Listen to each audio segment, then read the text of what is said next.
British journalist Miles Kington coined this phrase.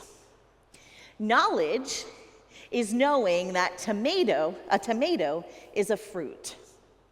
Wisdom is knowing not to put it in a fruit salad. Knowledge is knowing that a tomato is a fruit. Wisdom is knowing not to put it in a fruit salad. There's a lot of truth in that statement. Wisdom and knowledge. Wisdom goes beyond knowledge. It goes into discernment and making correct decisions. Wisdom, it can be the outcome of our experiences. It could be just some common sense, which maybe isn't so common anymore.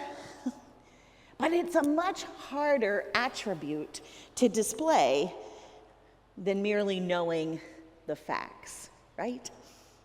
Knowledge is the ability to learn and the ability to retain information. It's being able to impart that information. But wisdom is how we apply that information in our lives and how we enable others to use that information in order to live lives that are good and righteous lives.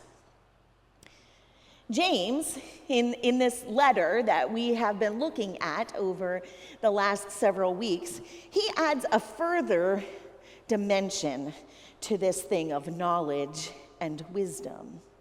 At the start of today's lesson that we heard just a little bit ago, he asks his readers this question: are any of you wise and understanding? Are any of you wise and understanding? And it might sound like a simple question, but in reality, it's a direct challenge to those who would answer that they are wise and understanding.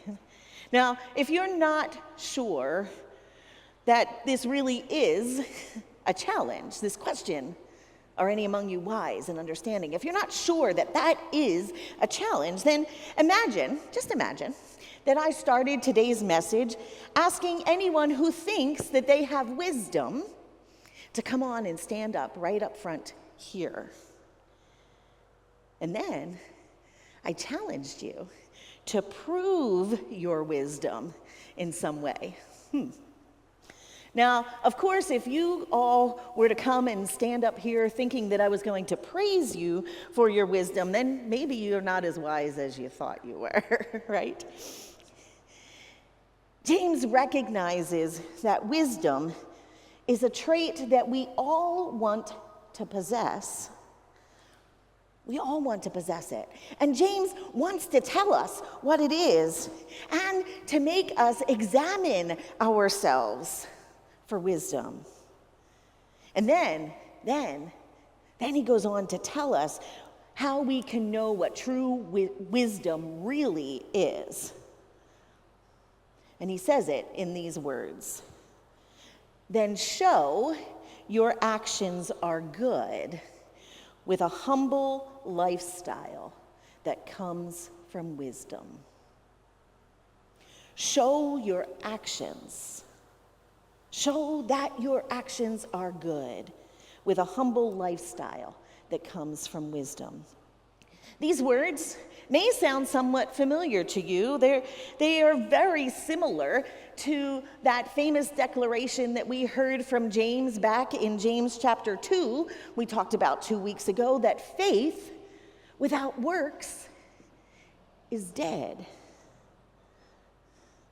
Show that your actions are good with a humble lifestyle that comes from wisdom. Faith without works is dead. Here, James is saying that this same thing applies to wisdom.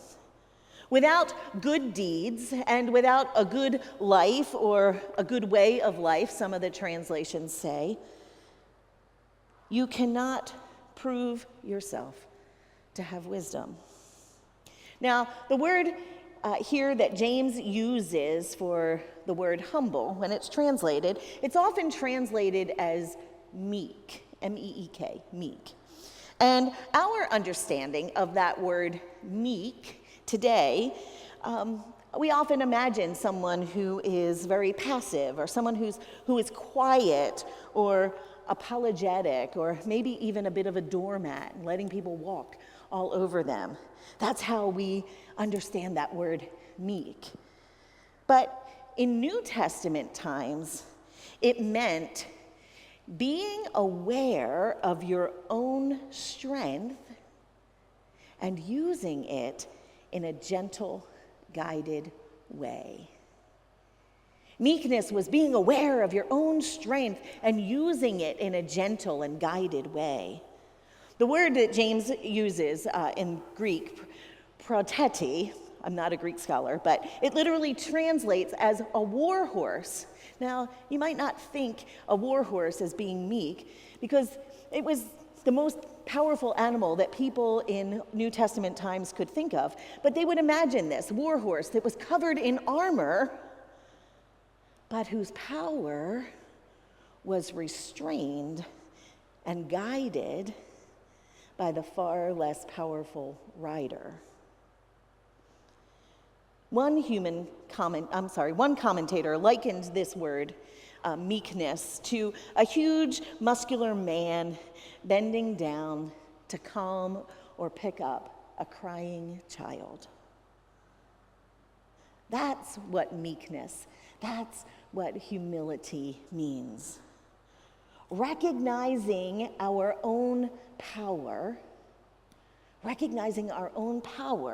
whether it's physical, whether it's intellectual, or even social or political power, it's recognizing our own power and using it in a restrained manner to help and to serve others.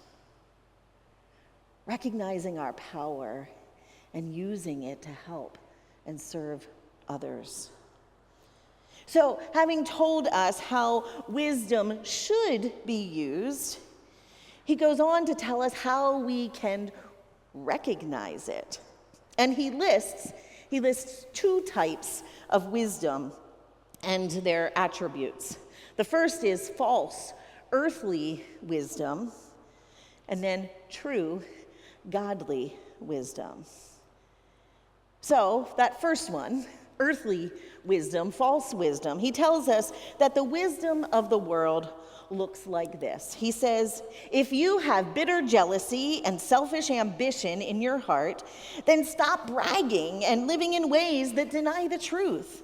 This is not the wisdom that comes from above. Instead, it's from the earth. It's natural and demonic. It's pretty harsh.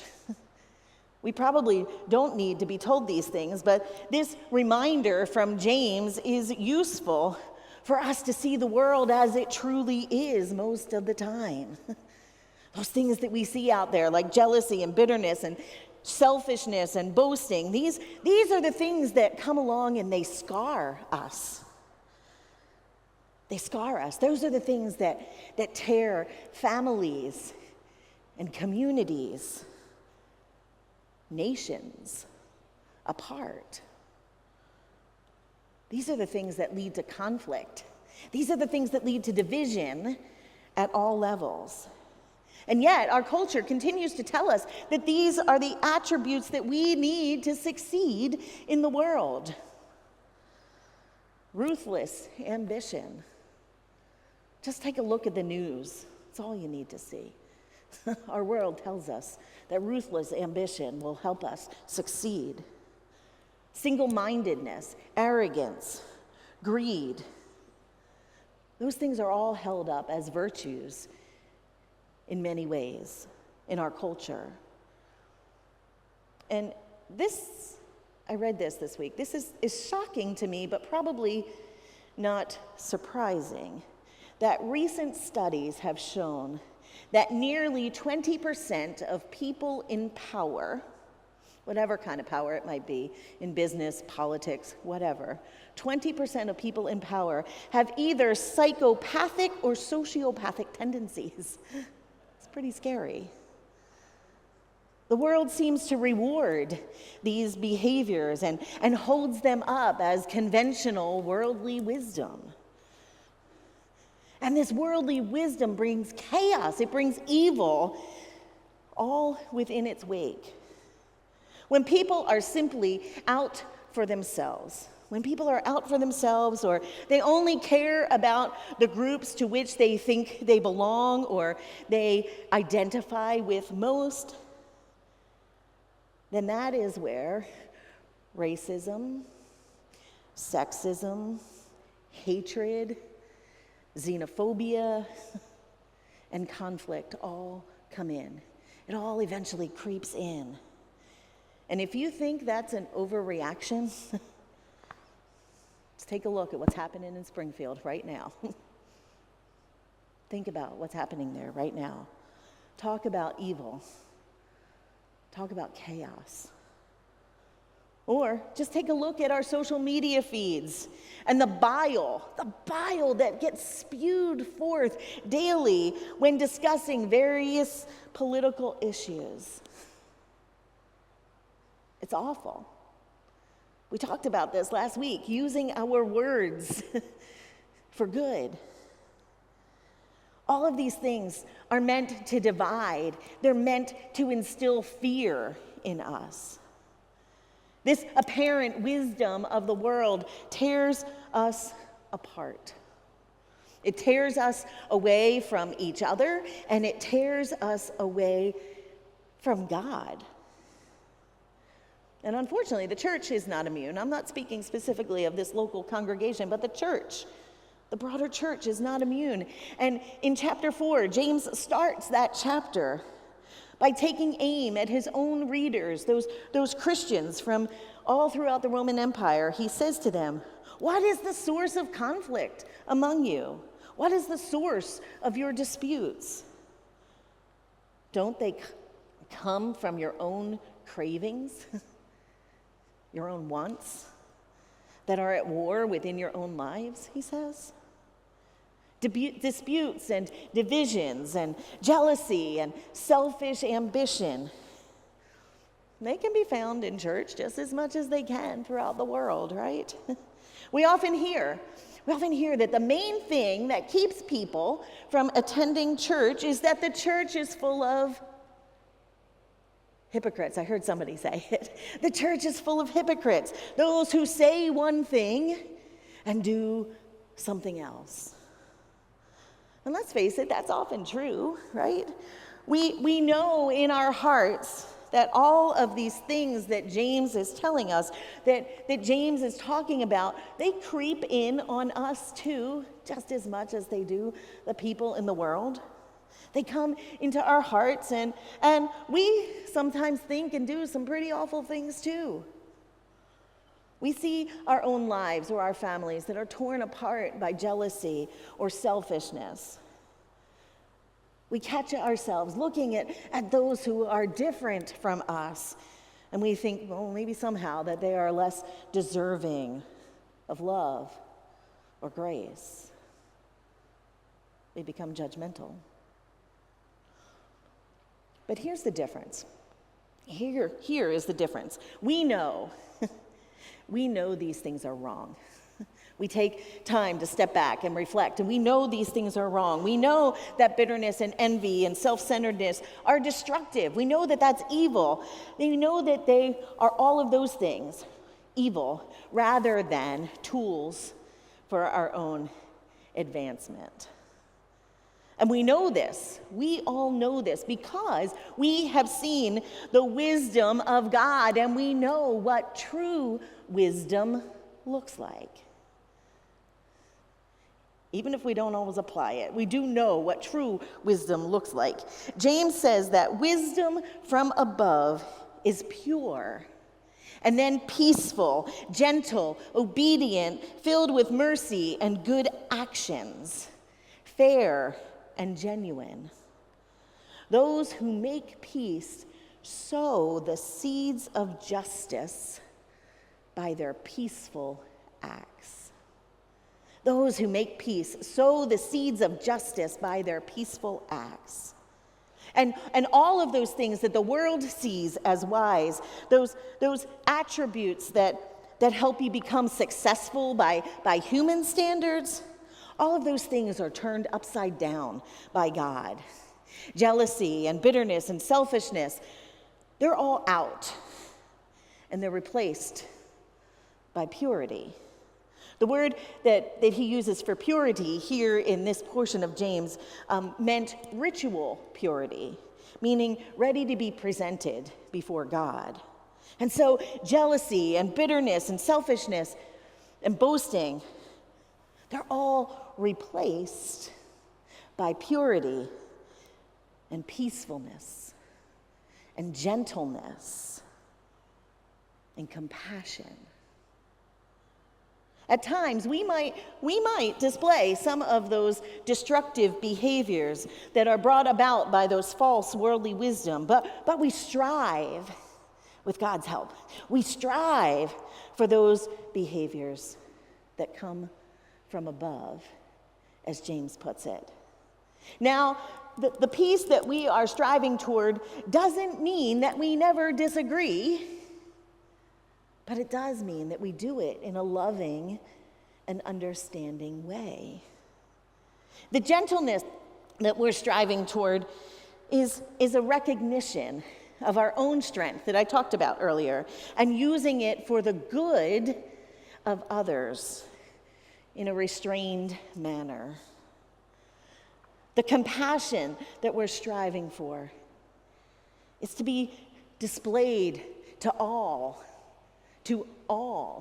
without any bias or prejudice. All of these things are to be done with the knowledge that it isn't acting this way that brings us closer to God. No, acting that way is not going to bring us closer to God and God's full wisdom. Rather, it's drawing us closer to God that fills us with God's wisdom and enables us to become more and more like this in every aspect of our lives. It's not our actions that draw us closer to God. It's drawing closer to God that fills us with all of those things. James says this: you long for something you don't have, and so you commit murder. You're jealous for something you can't get, so you struggle and fight. You ask and you don't have because you ask with evil intentions. Therefore, submit to God.